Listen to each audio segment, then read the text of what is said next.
सबसे पहले एक बड़ी खबर की बात करते हैं। कांग्रेस नेता राहुल गांधी एक बार फिर से विवादित बयान देकर उलझ गए हैं। एक बार फिर से राहुल गांधी ने पीएम मोदी पर निशाना साधा और इस बार तो राहुल गांधी ने पीएम मोदी की तुलना सद्दाम और गद्दाफी से कर दी। जी हां, राहुल ने भारत की तुलना इराक और लीबिया से की है। इराक लीबिया में चुनाव होते थे लेकिन लोकतंत्र नहीं था, ये राहुल गांधी का कहना है। राहुल गांधी ने यहां तक कह दिया कि भारत में लोकतंत्र नहीं बचा है, सिर्फ ईवीएम में वोट डालना लोकतंत्र नहीं होता। राहुल गांधी ने सीधे सीधे चुनावी प्रक्रिया पर निशाना साध दिया, सीधे सीधे केंद्र सरकार पर तो निशाना साधा ही, जो जिस तरह से बीजेपी या पीएम मोदी पर निशाना साधा है वो भी आप सुनिए। Saddam Hussein and Gaddafi used to have elections. They used to win them. They were actually voting. It wasn't that they weren't voting, but there was no institutional framework to protect that vote. So to me, India is going to find out that it's actually much further down the curve than it thinks and that outsiders think.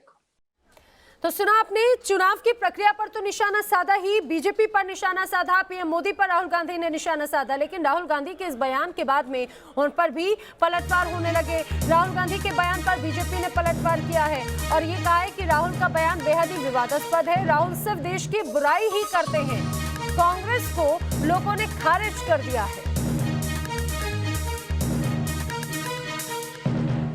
देखिए, देशी गाली के टोटे ने उन्हें विदेशी गाली का लोटा बना दिया है, और जब देसी गाली की कंगाली होती है तो इसी तरह से विदेशी गालीबाजी का मवाली बन जाता है आदमी।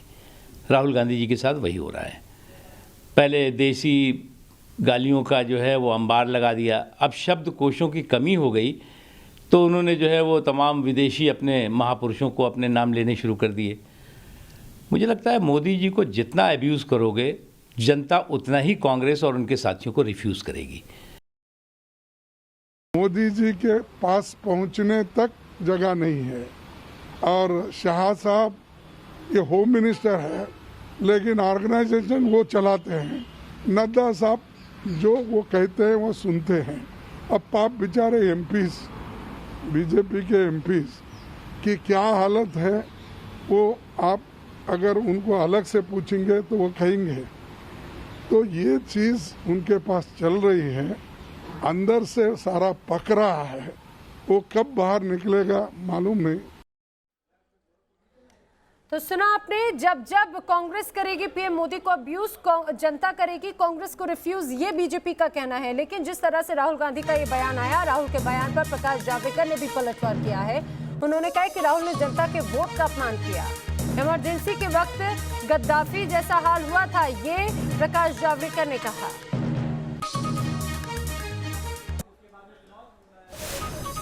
मुझे लगता है राहुल गांधी के टिप्पणी पर टिप्पणी करना ही बेकार है, क्योंकि वो कोई विचार से तो करते नहीं। वो शायद किस ग्रह पर रहते हैं पता नहीं, और इसलिए अब अपने देश के लोकतंत्र की तुलना गद्दाफी और सद्दाम हुसैन से करना, इसका लोगों का जो वोट देती है 80 करोड़ जनता, उनका यह सबसे बड़ा अपमान है, देश का अपमान है। और गद्दाफी और सद्दाम जैसा केवल 2 ही साल इस देश में हुए, 1975 से 77 इमरजेंसी के दिनों में, बाकी कुछ भी दिनों में ये नहीं हुआ है। तो भारत की तुलना या फिर देश के प्रधानमंत्री की तुलना गद्दाफी या सद्दाम से करना शर्मनाक है, प्रकाश जावड़ेकर ने कहा है। रवि सिसोदिया मेरे सहयोगी मेरे साथ में है। रवि, इसके पहले भी कई बार हमने देखा प्रधानमंत्री मोदी पर राहुल गांधी निशाना साधते हुए तो नजर आए, लेकिन इस बार चुनाव की प्रक्रिया पर भी सवाल खड़े किए और ये कहा जाए एक अलग तरह से बहस छेड़ दी।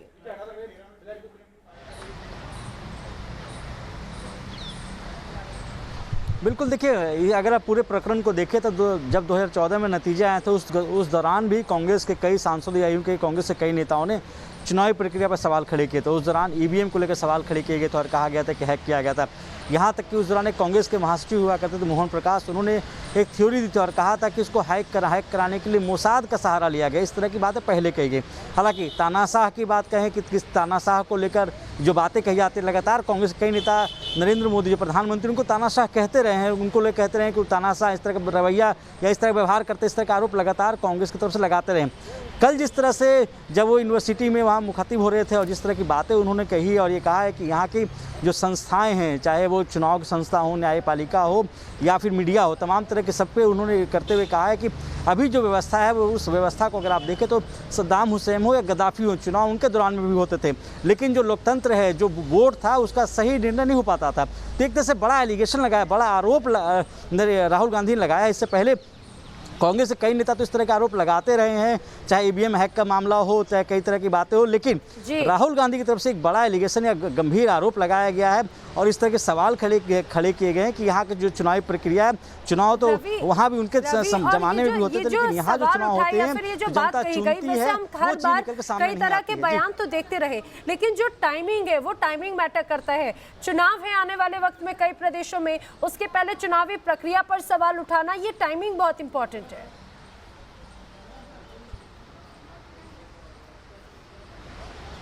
बिल्कुल, देखिए चूंकि 5 राज्यों में चुनाव होने वाले हैं, उससे पहले अगर बात करें तो कांग्रेस खुद ही बिखरी हुई दिख रही है। कांग्रेस के अंदर भी कई तरह के सवाल उठ रहे हैं, चाहे G23 के सदस्य हैं, उनके तरफ से पार्टी के अंदर के सवाल उठते रहे हैं। हालांकि कल राहुल गांधी ने चुनाव के दौरान इस बात को भी कहा कि वो पार्टी के अंदर जो चुनाव है, चाहे वो यूथ कांग्रेस की बात करें, NSUI की बात करें, वहाँ पर उन्होंने एक नई प्रक्रिया की शुरुआत की। लेकिन जिस तरह का एलिगेशन लगाया, उस पर चुनाव की प्रक्रिया पर भी सवाल खड़े होते हैं कि जब 5 राज्यों में चुनाव होने वाले हैं और उस दौरान अब आप इस तरह का एलिगेशन लगाते हैं कि चुनाव गद्दाफी और सद्दाम हुसैन के समय में भी होते थे, लेकिन वहाँ पे जनता जिन्हें चुन के भेजती थी वो नहीं आते थे। तो एक बड़ा एलिगेशन लगाने की कोशिश की जा रही है। आपने जो अहम सवाल उठाया कि जब 5 राज्यों में चुनाव है तो आखिर उस वक्त क्यों उठाया गया है, क्या टाइमिंग को देखते हुए उठाया गया है या जनता को भ्रमित करने के लिए इस तरह की बातें कही गई हैं? क्योंकि इससे पहले भी जब लोकसभा में जब नतीजे आए थे, उस दौरान से कांग्रेस इस तरह की बयानबाजी को लेकर सवाल खड़े हो रहे हैं। रवि, जानकारी के लिए आपका शुक्रिया।